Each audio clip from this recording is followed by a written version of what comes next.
হচ্ছে কি উচ্ছে দিয়ে মাছ চালুটা করে রাখো, পরে মাছটা দেবো। ইলিশ মানে ইলিশের বাচ্চা বলে, যে ইলিশের বাচ্চা। তারাও দেখি কি একটা ধরো দেখি,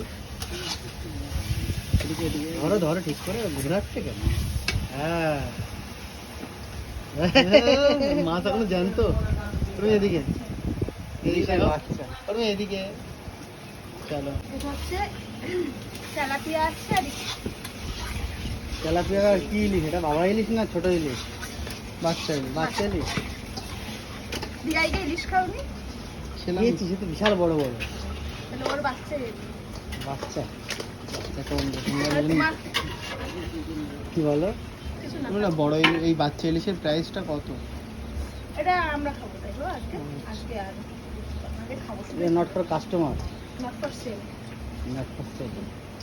তো আজকে তোমাদের সঙ্গে দেখাবো খোকা ইলিশ বলে এটাকে, ছোট ইলিশ, বাচ্চা ইলিশ যাই বলো, কি করে ভাজা করে উর্মিলা, তাই তো?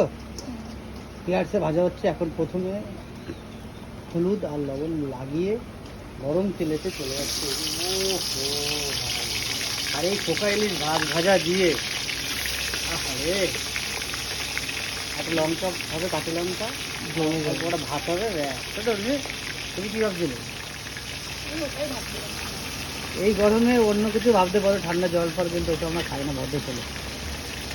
দেখো মাছগুলো কিন্তু দেওয়া হয়ে যাবে তেলের ভিতরে।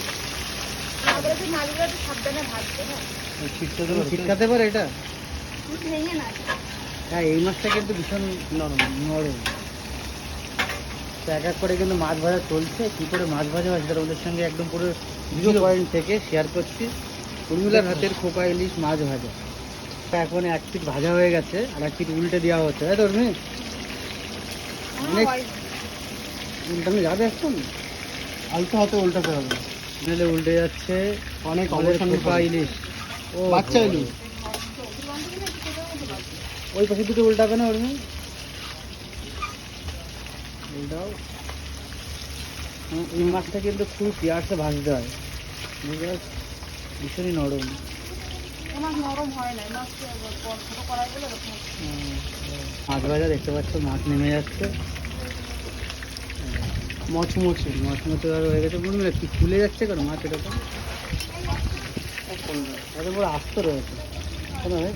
আস্তে আস্তে হয়, মাছটা নেমে যাচ্ছে। 4 পিস দিয়েছিল একবারে। চলো, যদি ভালো লাগে অবশ্যই বলে দিও। কেমন লাগলো মাছ ভাজার ভিডিও, চলে যাচ্ছে।